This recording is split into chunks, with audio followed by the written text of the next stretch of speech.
Hello बच्चों, 80 days का ये काउंटडाउन है और जैसे जैसे हम क्लोज आ रहे हैं अपने नीट एग्जाम के, वैसे वैसे थोड़ी सी मुझे भी एक्साइटमेंट और बेचैनी या थोड़ा टेंशन हो रहा है। तो जब मुझे हो रहा है तो आपको तो ऑब्वियस सी बात है। मैंने देखा है कि आपके पेरेंट्स भी काफ़ी ज़्यादा डिस्कस कर रहे हैं आपके बारे में और थोड़ा वरीड हो रहे हैं आपके बारे में। जिन बच्चों का मार्क्स थोड़ा कम आ रहा है या स्टैग्नेट हो रहा है, उनके पेरेंट थोड़ा ज़्यादा चिंता में है।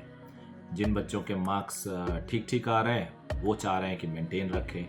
एग्जामिनेशन इतना टफ होता है कि इसमें ये सारी बातें बड़ी आम सी होती हैं। मेरा अपना पर्सनल विश्वास है कि इस टाइम हमें कंसिस्टेंसी पे ध्यान देना चाहिए, रेगुलरिटी पे ध्यान देना चाहिए।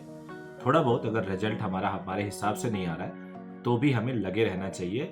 ब्रेक लेके प्रिपरेशन अच्छे से और करने की बजाय preparation along with the testing चलना चाहिए। अगर आपकी कोई टेस्ट सीरीज दे रहे हो तो never think that your performance is not good, so रोक देना चाहिए हमें। अगर रुक जाऊं मैं और फिर बाद में तैयार कर लूं, फिर अगले फेज का टेस्ट दूंगा, ये सबसे बड़ी गलती होती है जो नीट एस्पिरेंट अक्सर करते हैं। तो मैं आपको बिल्कुल क्लियर कट ये मना कर रहा हूं कि ऐसी गलती बिल्कुल मत करना, क्योंकि आप बहुत सारे प्रैक्टिस से चूक जाओगे और कितना भी आप सेल्फ स्टडी कर लो ना, उससे मार्क्स नहीं बढ़ेंगे, मार्क्स इसी से बढ़ेंगे। मैं थोड़ा सा ब्लंट बोलने वाला हूं, प्लीज बुरा मत मानना। आप एक बच्चा देखो 3-3 साल तैयारी करता है, फिर भी 300 नंबर लेके आता है। मैं ऐसे बहुत बच्चों को जानता हूं। कुछ 4-4 साल तैयारी करते हैं, 400 नंबर लेके आते हैं।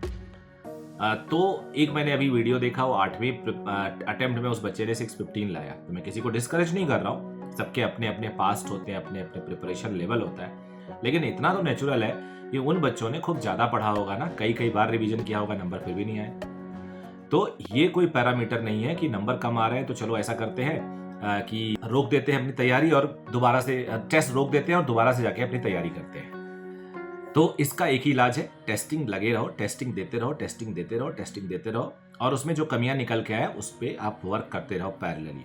समय हमेशा आपको कम लगेगा, चाहे वो टॉप परफॉर्मर हो या एवरेज बच्चा हो। किसी को अगर ऑप्शन दिया जाए कि क्या अपनी हम लोग ये अपना जो टेस्टिंग है, एग्जाम है, वो टाल दें क्या, तो हर बच्चा कहता है हाँ टाल दो, क्योंकि सबको लगता है कि कुछ और मौका मिल जाएगा। तो ये नेचुरल फिनोमेना है, इससे आपको घबराने की जरूरत नहीं है। दूसरी बात मैं जो आज बताने वाला हूँ कि वो जो टेस्टिंग के कुछ कुछ मिस्टेक्स होते हैं, टेस्टिंग में मार्क्स आपके कई बार गलत कैलकुलेट हो जाते हैं, या OMR में रॉन्ग फिलिंग हो जाती है, या जो चेक करने वाले लोग हैं इंस्टीट्यूट पे वहाँ गलती हो जाती है। तो उससे मैं देखता हूँ कई बच्चे पैनिक हो जाते हैं। ये पैनिक होने वाली कोई बात है ही नहीं। कभी भी टेस्ट दूसरों के लिए मत दो, टेस्ट अपने लिए दो। टेस्ट से जो तुम सीख रहे हो वो तुम्हारे काम आएगा। टेस्ट को कभी भी दूसरों को दिखाने के लिए बिल्कुल मत दिया करो। हमेशा टेस्ट देने के बाद आके खुद को एनालाइज करो कि where you stand, are you going up और आर यू गोइंग डाउन, या आप स्टैग्नेट हैं। उससे आपको पता चलेगा और उस फीडबैक पे आप काम करके अपने आप को इम्प्रूव कर सकते हो, रेदर देन कि आप टेंशन ले लो कि अरे यार चेकिंग गलत हो गई। हाँ ठीक है, वो करेक्ट करा लो, लेकिन ये नहीं होना चाहिए कि उसकी वजह से आप परेशान हो जाओ। सिमिलरली अगर कोई टेस्ट में, किसी भी टेस्ट में 2-3 क्वेश्चन गलत हो गए, उससे भी आप परेशान हो जाओ, तो ये भी कोई लॉजिक नहीं है। आपको परेशान होने की जरूरत नहीं है, क्योंकि आप बने हो डॉक्टर बनने के लिए, और ये सब चीज़ें आपको थोड़ी बहुत परेशान करती हैं।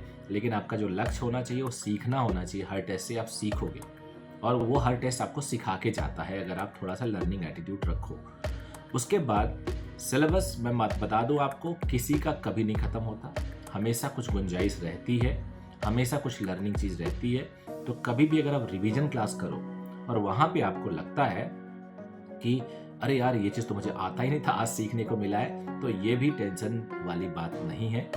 इससे भी आप सीख सकते हो। इससे भी आप कि हर टेस्ट के बाद आपको एक्चुअली ऐसा फीलिंग होता है, तो एक नॉर्मल बात है, और हर क्लास में आप सीख सकते हो, आगे बढ़ सकते हो। लेकिन इससे बहुत ज़्यादा आपको आपके मार्क्स पे फ़र्क नहीं पड़ेगा। आप हाँ इम्प्रूव करोगे, कॉन्फिडेंस बढ़ेगा, लेकिन ये मत सोचना कि आपको हर क्लास में आप सीख रहे हो यानी आपकी तैयारी नहीं हुई है। वो तैयारी अगर 5 साल भी आप करो ना, तो भी हर दिन कुछ ना कुछ आपको नया मिलेगा। इवन एज ए टीचर हमें कई बार कुछ चीज़ें नया मिल जाती है, इतने सालों से पढ़ा रहे हैं, तो ये भी कोई कंसर्न वाली बात नहीं। तो इस वीडियो में बेसिकली मैंने कवर किया कि क्या क्या आपको चिंता दे सकती है, क्या क्या चिंता नहीं लेनी चाहिए किस किस चीज़ों से। तो ओवरऑल मुझे लगता है कि आपका तैयारी ठीक चल रहा होगा, कुछ सिंसियर और सीरियस बच्चे हमारे इस 7 PM के काउंटडाउन सीरीज से जुड़े हुए हैं। अगर आपको अच्छा लगे तो वीडियो को ज़रूर सब्सक्राइब कर लीजिएगा, लाइक कर दीजिएगा, क्योंकि आपका अपना चैनल है और इस पे मैं आपसे इस बारे में बात करता रहूँगा। Thank you very much.